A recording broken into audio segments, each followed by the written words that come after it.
Olá, meus amigos. Nesse vídeo de hoje aqui, eu vou dar continuidade a um assunto desenvolvido em um vídeo anterior, no qual, esse vídeo anterior, o tema era o ensinamento de Sri Ramakrishna Paramahansa e do Senhor Jesus, contido nos Evangelhos, a respeito da existência de uma pluralidade de naturezas de alma. Sri Ramakrishna falava de 4 tipos de alma. O Senhor Jesus falava aparentemente de 2 tipos de alma, mas os ensinos são conciliados nesse nexo maior de que há um tipo de natureza da alma. E no ensinamento de ambos existia a percepção de que certo tipo de entendimento uma alma poderia perceber e outra não. Então eu fiz uma série de apontamentos escriturais, considerando a leitura de palavras de Sri Ramakrishna contidas no Evangelho de Sri Ramakrishna, né, The Gospel of Sri Ramakrishna, que é a versão ocidental de Sri Ramakrishna Kathamrita, o néctar das palavras de Sri Ramakrishna, e dos evangelhos, 4 evangelhos canônicos, né, palavras do Senhor Jesus. Então citei, eu acho que todos os evangelhos canônicos, Marcos, Mateus, Lucas e João. Muito en passant, mas em todas essas passagens existe uma concordância entre os ensinos dos mestres, Sri Ramakrishna e o Senhor Jesus, a respeito de que há almas voltadas para a percepção do divino, que podem acolher o ensinamento sagrado, desenvolvê-lo, e há outras que são completamente fechadas para esse entendimento. Quando eu fiz esse vídeo, a minha ideia era apenas registrar esse ponto. Tanto Sri Ramakrishna Paramahansa quanto o Senhor Jesus, ou em ordem inversa, pela ordem do tempo, o Senhor Jesus quanto o Sri Ramakrishna, estão ensinando que existem pessoas que têm uma característica de aceitação do ensinamento divino e outros que têm uma dificuldade, ou até mesmo uma impossibilidade. E nesse sentido, até mesmo a orientação, a pregação deveria ser voltado mais para esse entendimento de que há limitações para algumas pessoas e facilidade para outras. Quando eu fiz essa conclusão do vídeo, a minha ideia foi parar por aí naquele vídeo, mas eu sabia que isso ia levar a uma complementariedade muito necessária. Por quê? O que eu percebi muito notoriamente? Que o registro desse tópico gravaria nas pessoas que prestassem atenção a esse vídeo a ideia de que tanto o Senhor Jesus quanto o Sri Ramakrishna ensinam a predestinação das almas. Ou seja, que Deus conferiu a todos nós uma condição já definida, se nós vamos ser pessoas espirituais ou não. E que isso eliminaria a nossa liberdade de escolha. Uma amiga entrou em contato comigo fazendo essa consideração. Ela também trouxe a questão original, que deu razão ao primeiro vídeo, né? Se no ensino do Senhor Jesus existia um apontamento que validasse a afirmação de Sri Ramakrishna sobre variedade de tipos de alma. E ela me disse: gostei do vídeo, mas achei que ele aponta para a teologia da predestinação, que existe inclusive em igrejas protestantes. Normalmente isso é muito vinculado ao calvinismo, que João Calvino foi alguém que defendeu muito concretamente de que Deus, sendo onipotente, ele já determinou o nosso destino. Porque se nós mesmos pudéssemos ter escolha, então Deus seria submisso às nossas vontades. Essa era a percepção de Calvino. E essa é a ideia da predestinação. Não é? Como se, então, na perspectiva cristã, o Senhor Jesus vem salvar os já destinados à salvação. Seria mais ou menos que um ato realizador do que já existe. Outras perspectivas dentro do cristianismo entendem que não. Entendem que, de fato, Deus é todo-poderoso. Só que Deus é,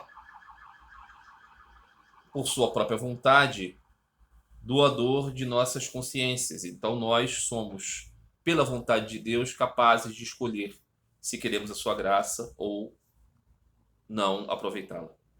Então essa nuance existe dentro do ensinamento do cristianismo. Então, a doutrina da predestinação, que diz que não há efetiva escolha, ela é muito pouco abonada por outras teologias. E há mesmo quem a negue, dizendo que isso concretamente negaria qualquer sentido de estarmos conversando, de ter pregação, de ter evangelho, de ter próprio ir de pregar. E qual razão? Se as pessoas já estão determinadas para um fim. Então essa amiga disse, ao que parece aqui, por esse viés, ficaria confirmada a perspectiva da predestinação. E aí todo o resto passaria a ficar um pouco sem sentido. E aí o que eu disse a ela, e já era a minha ideia mesmo, é que um outro vídeo iria trazer uma nuance aqui, tanto no ensino de Sri Ramakrishna quanto no ensino do Senhor Jesus. É evidente que não vamos concluir que não há nada a se fazer. Ainda assim, vamos continuar afirmando a ideia de uma diferenciação de qualidade de alma. Como isso é possível? Eu espero que possamos entender isso ao final desse vídeo. Muito bem, eu vou começar aqui então hoje, novamente com leituras dessas duas escrituras fundamentais para esse desenvolvimento, que é a leitura do Evangelho de Sri Ramakrishna, a versão ocidental, a tradução e adaptação do Sri Ramakrishna Kathanamrita, que algumas passagens aqui Sri Ramakrishna vai justamente elaborar do tema. E depois vamos fazer também leituras de passagens do Evangelho que vão tornar isso um pouco mais claro. Claro, é evidente, né, que os amigos que tiverem interesse sobre esse assunto, quiserem conversar a respeito disso, vão me ajudar muito se puderem trazer as suas considerações. Sri Ramakrishna conversava com o autor do Kathanamrita, o seu biógrafo, Mahendranath Gupta, e logo uma das primeiras conversas entre os dois surgiu o assunto sobre o desenvolvimento da vida espiritual, sobre a purificação da mente. Então esse M, o Mahendranath Gupta, perguntava a Sri Ramakrishna: como podemos, Senhor, concentrar nossas mentes em Deus? Sri Ramakrishna disse que era fundamental. Sri Ramakrishna disse: repita o nome de Deus e cante suas glórias. Cultive companhias santas. Sempre que possível, visite pessoas santas e os devotos de Deus. A mente não consegue se firmar em Deus quando fica imersa, dia e noite, no mundo, nas tarefas e responsabilidades do dia a dia. É fundamental buscar a solidão de vez em quando e pensar em Deus. No começo, fixar a mente em Deus é muito difícil, a não ser que se pratique meditação em solidão. Quando uma árvore ainda é pequena, ela precisa de uma cerca para que não acabe pisoteada pelo gado. Para meditar, você deve se voltar para dentro de si mesmo. Ou então se retirar para um lugar isolado ou para uma floresta. E deve sempre discernir entre o real e o irreal. Só Deus é real, a substância eterna. Tudo mais é irreal, ou seja, é impermanente. Fazendo esse discernimento, deve-se livrar a mente dos objetos transitórios, fixar a mente em Deus. E aí, aqui a gente pode ver um paralelo já com o ensinamento do Senhor Jesus, que diz: se você quer orar com bom proveito, não seja como os hipócritas que ficam demonstrando a sua oração nas sinagogas e nas ruas. Ao contrário, recolha-se, vá ao seu quarto, feche a porta e fale a Deus em silêncio, que Ele vai te ouvir. É o mesmo ensino. É o mesmo ensino. Então, Mahendranath Gupta pergunta: e como devemos viver no mundo? Sri Ramakrishna responde: cumpra todas as suas obrigações, mas mantenha a mente em Deus. Conviva com todos, mulher, filhos, pai e mãe, e sirva bem a todos. Trate todos como pessoas muito queridas, mas saiba no fundo do seu coração que eles não lhe pertencem. Veja, não é uma exortação para que você deixasse a cidade, para que você se torne monge, para que você se torne um recluso, para que você não tenha relações. Ele está falando aqui casamento e filhos. Trate todos como pessoas muito queridas. Não negligencie ninguém. Mas ele está dizendo, saiba no fundo do seu coração que eles não lhe pertencem. Então aqui ele vai exemplificar isso. Uma criada na casa de um homem rico faz todo o trabalho doméstico, mas seus pensamentos estão sempre em seu lar, lá na aldeia de onde ela veio. Ela cria os filhos do patrão como se fossem seus. Chega a chamar as crianças de meu rama, meu rari, mas sabe muito bem que elas não são suas. A tartaruga se movimenta na água, mas você sabe onde estão os pensamentos dela? Estão lá na margem onde ela enterrou os ovos. Cumpra todas as suas obrigações nesse mundo, mas mantenha a mente em Deus. Veja, que aqui Sri Ramakrishna está dando uma metodologia para que nós, pessoas que vivem no mundo com suas responsabilidades, com suas associações, com seus compromissos seculares, tenham uma forma de ter Deus no centro de suas vidas. O que é concretamente uma abordagem que está falando sobre escolhas. Dentro de certas circunstâncias que são impostas. A nossa condição nesse mundo, assim ou assado. Mas aqui estão dando-se alternativas. Muito bem. Então, tanto a empregada doméstica quanto a tartaruga estão o quê? Realizando as coisas que precisam realizar, mas a sua mente, seu coração está naquilo que é deles. A tartaruga, os ovos, e a empregada, a sua real família. Não a família a qual ela serve profissionalmente, como empregada doméstica de uma casa. Ela trata com carinho os filhos do patrão? Trata. Trata até como seus. Meu Hari. Coloca no colo, como se fosse meu bebezinho. Mas ela sabe que não é dela. O dela está lá. Analogamente. Nós estamos aqui, incorporados nesse mundo, como fulano, ciclano e beltrana, mas nós sabemos que a nossa real Svarupa, a nossa real natureza, é de chispas do Senhor, de servos do Senhor, de filhos do Senhor, imortais e eternos.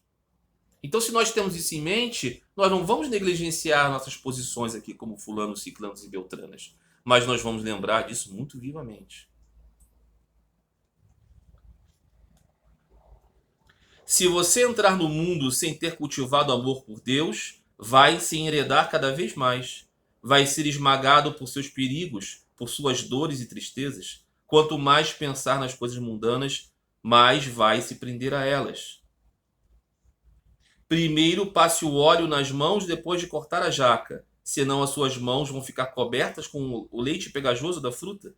Primeiro consiga o óleo do amor divino, depois põe as suas mãos nas obrigações do mundo. Veja que Sri Ramakrishna está enfatizando amor a Deus. É o centro da questão para que você viva no mundo sem se tornar mundano. Ele não está falando aqui de pensar em nada, de respiração, de vegetarianismo, de coluna erétrica. Ele está falando amor a Deus. É que faz com que você lide com as coisas do mundo sem ser mundano. Mas é preciso solidão para obter esse amor divino. Para fazer a manteiga e partir o leite, você deve deixá-lo colhendo num canto. Um exemplo que Sri Ramakrishna dá muito, né? Se fixar, mexendo muito, o leite não talha. Depois você precisa deixar ao lado todas as outras tarefas e sentar num lugar calmo para bater o coalho. Só assim vai conseguir a manteiga. Exemplo que Sri Ramakrishna dá. A nossa mente de uma qualidade muito fluida, como um leite, vai se juntar à água da mundanidade, vai se diluir, daqui a pouco você não sabe mais o que é água que é leite. Nunca mais será leite puro. Mas se você bater esse leite e deixar ele paradinho lá, descansando, ele vira coalhada e depois ele vira manteiga. Aí, como manteiga, ele flutua sobre a água da mundanidade. Esse tipo de linguagem que Sri Ramakrishna utiliza é uma linguagem voltada para quê? Para quem está trabalhando. Para quem está querendo desenvolver uma forma de se espiritualizar. Se nós aqui temos uma condição determinante, por qual razão vamos bater o leite, fazer coalhada, conseguir manteiga? Nós já seríamos uma mente manteiga ou uma mente água? Não é isso que Sri Ramakrishna está dizendo. Veja, eu sei que aqui pode ficar confuso, para você falar assim, mas então é uma coisa ou outra? Nós vamos chegar lá, se Deus quiser. Além disso, quando meditar em Deus em solidão, a mente adquire conhecimento, desapego e devoção. Mas essa mesma mente afunda se ficar no mundo. No mundo existe um único pensamento, Kama e Kantiana. luxúria e ganância. Então, qual é a ideia? O mundo é permeado de atamentos, porque essa é a lógica do mundo. Então, para você se desatar no mundo, você precisa se fortalecer para ter desapego e devoção. Não é?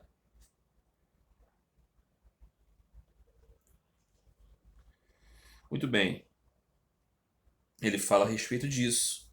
Fala a respeito desta constância. Em um dado momento, né, Sri Ramakrishna está reafirmando isso, né? Deus e sua glória. Este universo é sua glória, é o seu poder. As pessoas veem sua glória e se esquecem de tudo. Não procuram por Deus, cuja glória é esse mundo. Todos querem desfrutar de luxúria e ganância, mas há muito sofrimento e preocupação nisso. O mundo é como um redemoinho em um lago. Quando um barco cai ali, não há esperança de salvá-lo. O mundo é como um arbusto espinhoso. Você mal se livra de um punhado de espinhos e já se vê preso em outros. Se você entrar em um labirinto, verá que é muito difícil sair. Vivendo no mundo, o homem fica chamuscado, digamos assim. Aí um devoto pergunta a Sri Ramakrishna, então qual é o caminho, Senhor? E Sri Ramakrishna disse, prece e companhia dos santos. Você não vai se livrar de uma doença sem a ajuda do médico. Não basta estar na companhia de pessoas religiosas só por um dia. Deve procurá-los sempre, porque a doença ficou crônica. Ninguém consegue tomar o pulso corretamente se não convive com o médico. É só andando com ele constantemente que se aprende a distinguir entre o pulso da fleuma e o pulso da bile. E alguém pergunta, qual é o benefício de viver com os santos? Ele diz, gera anseio por Deus. Gera anseio por Deus. Quando você convive com um santo, veja bem, hein? Não é com qualquer religioso. Com um santo, ele gera anseio por Deus em você. Não se consegue nada, absolutamente nada, na vida espiritual sem este anseio por Deus. Não se consegue nada na vida espiritual sem ter anseio por Deus. Está me ouvindo, adepto da Advaita Vedanta? Está me ouvindo, adepto do budismo? Sem anseio por Deus não se consegue nada. Não há possibilidade de você seguir um caminho que ignora a existência de Deus e que conhecer Deus não é o seu objetivo e você ter avanço em vida espiritual. Esses são ensinos de Sri Ramakrishna Paramahansa Deva. Estou apenas reproduzindo. Quando está na companhia constante dos santos, a alma fica inquieta por Deus. Essa aflição é como o estado mental do homem que tem alguém doente na família. A mente dele vive num estado de desassossego permanente, pensando em como o parente pode se curar, ou então se deve ter um anseio por Deus igual ao do homem que perdeu o emprego, que vai em empresa em empresa em busca de trabalho. Se ele é rejeitado em algum lugar por falta de vaga, volta no dia seguinte e pergunta, e hoje, tem vaga? Esse é o ponto, né? Essa intensidade do anelo é uma característica do anseio por Deus que vai nos levar a ter, não é? Esse desenvolvimento.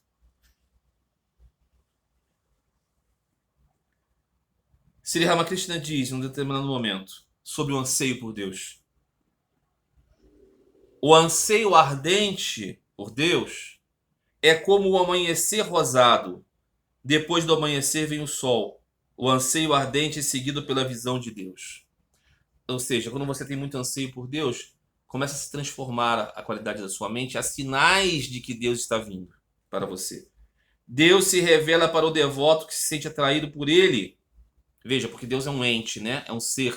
Então ele tem uma qualidade recíproca. Ele vai para quem o busca. Ele não vai para todos igualmente. Todos vivem no seu poder, que é o próprio universo. Mas ele vai pessoalmente para aqueles que o buscam. Deus se revela para o devoto que se sente atraído por ele com a força conjunta de 3 atrações. A atração do homem mundano pelas coisas do mundo, a atração da mãe pelo filho e a atração do marido pela esposa fiel. Se uma pessoa se sente atraída por ele com a força conjunta dessas 3 atrações, ela consegue conhecer Deus. A questão é amar a Deus como uma mãe ama o filho, a esposa fiel ama o marido e o homem mundano ama suas riquezas. Junte essas três forças de amor, esses três poderes de atração e dê tudo para Deus. Assim, com certeza, você vai vê-lo. Vai vê-lo. Você não se tornará, você não terá poderes, você vai ver Deus. É preciso rezar para ele com um anseio do coração. O gatinho só sabe chamar a mãe chorando miau, miau. Onde quer que ela o coloque, ele fica contente. Às vezes a mãe deixa o filhote na cozinha, no chão ou na cama. Quando o gatinho está sofrendo, só chama miau, miau. É tudo o que ele sabe fazer. Mas assim que a mãe ouve esse choro, esteja ela onde estiver, ela vai até o gatinho. Ou seja, há o que fazer, não é? Há o que fazer. Então aqui nós estamos vendo que o ensino de Sri Ramakrishna é um ensino sobre ter o que fazer. Não é? Por que as pessoas têm tendência ao pecado? Alguém perguntou. Sri Ramakrishna disse: na criação de Deus há toda sorte de coisas. Ele criou homens bons e maus. Ele é que nos dá boas tendências. Ele também é que nos dá tendências más. Aí um vizinho pergunta: mas nesse caso, então não somos responsáveis por nossas ações ou somos? É a questão, né? Então Sri Ramakrishna responde: o pecado gera o próprio resultado. Essa é a lei de Deus. Você não queima a língua quando mastiga uma pimenta? Na juventude, um homem, Matúbabo, viveu uma vida desregrada. Por isso ele teve várias doenças. Então o vizinho continua insistindo: mas por que Deus criou, né, essa gente ruim? Sri Ramakrishna diz: essa é a sua vontade e o seu jogo. Sua maia existe em avidya e vidya, ignorância e sabedoria. A escuridão também é necessária. Ela revela ainda mais toda a glória da luz. Não há dúvida que ira, luxúria e cobiça são males. Então, por que Deus os criou? Para poder criar os santos. O homem torna-se santo quando domina os sentidos. Existe alguma coisa que o homem que domou suas paixões não pode fazer? Com a graça divina, até conhecer Deus ele pode. De novo, repare, como todo jogo da criação de Deus é perpetuado pela luxúria. O que ele está querendo dizer? Lembra, né? 4 tipos de alma. As atadas que nem sabem que são atadas. As atadas que sabem que são atadas, mas não conseguem lutar.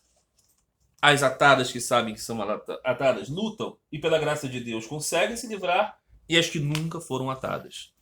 Essas aqui, que são os santos, que são feitos pela contraposição entre o bem e o mal no mundo, são aquelas almas que lutam e conseguem se liberar. Qual é o ponto aqui? O ponto aqui é que, claro e evidente, que existe muito campo de trabalho. Agora, as nossas condições para o trabalho são diferentes. Porque temos o mais alto e o mais baixo, o mais gordo e o mais magro, o mais inteligente e o menos inteligente. O mais atento e o menos atento. A pessoa com visão melhor, a pessoa com visão pior.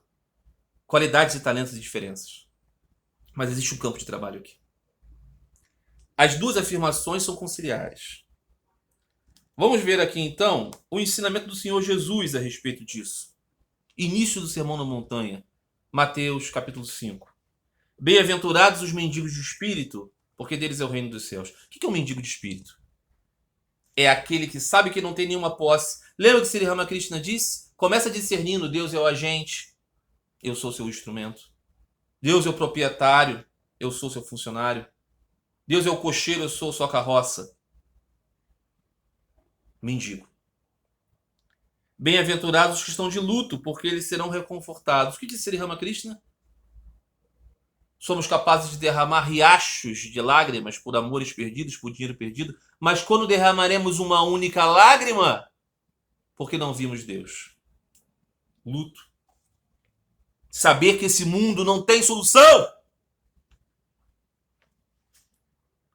Sri Ramakrishna disse: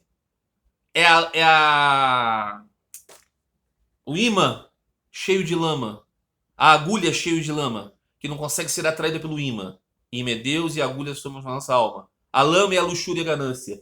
Retire a lama com as lágrimas da saudade E você terá de novo a agulha limpa para ser atraída para o imã, ao qual ela é naturalmente atraída, mas a sujeira da luxúria e ganância não permite. Como se limpa a luxúria e ganância? Com lágrimas de saudade por Deus. Bem-aventurados os mansos, porque eles herdarão a terra. Bem-aventurados os gentis, porque eles herdarão a terra. Trabalho? Trabalho? Nós podemos nos tornar mais mansos? Claro que sim. Claro que podemos mudar de atitude. Temos uma tendência mais para ser mais mansos naturalmente? Sim. Temos a tendência a ser mais agressivos naturalmente? Sim. Mas isso se trabalha? Sim. Bem-aventurados os misericordiosos, porque eles serão alvo de misericórdia. Ou seja, se você agir com misericórdia, quem te dá misericórdia? Deus. Bem-aventurados os puros pelo coração, porque eles verão Deus. Sempre se derrama Cristo. Anelo por Deus, anseio por Deus, companhia dos santos, cantar os seus nomes, cantar suas glórias. Você vê Deus. Bem-aventurados os puros pelo coração, porque eles verão Deus. Bem-aventurados os que fazem a paz, porque eles serão chamados filhos de Deus. Aqueles que manifestam essa condição no mundo serão chamados filhos de Deus. Sri Ramakrishna disse, só pode ensinar sobre Deus aquele que tem um mandato. O filho de Deus é isso. Né? Então nós vemos aqui que existe sim trabalho. Não é? Existe evidente condição aqui para pensarmos em trabalho. Não há como não pensarmos aqui.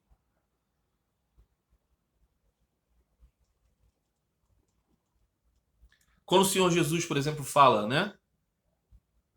Por isso eu vos digo, não vos preocupeis a respeito de vossa vida, sobre o que comereis ou bebereis, nem a respeito do vosso corpo, sobre o que vestireis. Não é a vida mais do que a comida, não é o corpo mais do que a roupa? Olhai para as aves do céu, é que elas não semeiam nem ceifam, nem recolhem com celeiros, pois o Pai Celeste as alimenta, não valei mais vós do que elas? Ou seja, o estabelecimento da vida natural é mantido pelo poder de Deus. As condições, circunstâncias na nossa vida, muitas delas já condicionadas, são mantidas pelo poder de Deus. Mas o que nós podemos fazer pela nossa alma? Não é? Então diz ainda o Senhor Jesus, a candeia do corpo é o olho. Se o teu olho for simples, todo o teu corpo será luminoso. Se o teu olho for iníquo, todo o teu corpo será sombrio. Se a luz que há em ti é escuridão, contra escuridão há. Ou seja, está falando aqui para direcionar o nosso olhar. Está falando aqui de uma qualidade do nosso olho? Está. Mas está falando de que nós podemos direcioná-lo, sim. Direcioná-lo para aquilo que é mais positivo, aquilo que é mais saudável. Não existe aqui uma indicação evidente de trabalho, de escolha. O Senhor Jesus diz lá no Evangelho de Lucas, capítulo 15. 15 ou 16? Não, 16. Capítulo 16, a partir do versículo 16, o Senhor disse: a lei e os profetas valeram até João Batista. Desde então, o reino de Deus é proclamado a toda pessoa se esforça para entrar lá. Ora, é mais fácil que o céu e a terra passem do que caia um só pontinho da lei. Todo aquele... Aí vai falar sobre outras coisas. Mas aqui o ponto é proclamado o reino para que todas as pessoas se esforcem. Né? Desde então o reino de Deus é proclamado e toda pessoa se esforça para entrar lá. Então o ponto é, existe aqui um sentido para o ensinamento. Um sentido para buscarmos. Quando pensamos na parábola de Lázaro e do homem rico, o que está dizendo o Senhor Jesus? Que aquele homem rico era um homem dado ao mundo. E o Lázaro é aquele que confiava apenas em Deus. Então aqui o ponto, a conclusão, é de que o ensino de Jesus e de Ramakrishna está dizendo que existem condições que são próprias, que são mais naturais a um do que a outro, sim. Mas o trabalho para modificarmos essa situação é a condição daquela alma que constituída para lutar e se libertar. Quem somos nós? Se você se sente motivado por isso, parece que é um sinal aí. Aquele que diz assim, mas eu acho isso muito pesado. E se eu for uma dessas almas que está atada e nem sabe que está atada? Você nem estaria aqui. Se você está aqui refletindo, pensando sobre isso, preocupado sobre isso, é porque você já está nessa condição. É isso, meus amigos. Encerro esse vídeo aqui. Eu espero que ele tenha ajudado da conclusão, mas aguardo a contribuição dos amigos. Vamos continuar a conversa sobre esse aprofundamento em vídeos próximos. Um grande abraço a todos vocês. Fiquem todos em paz. Fiquem todos com Deus.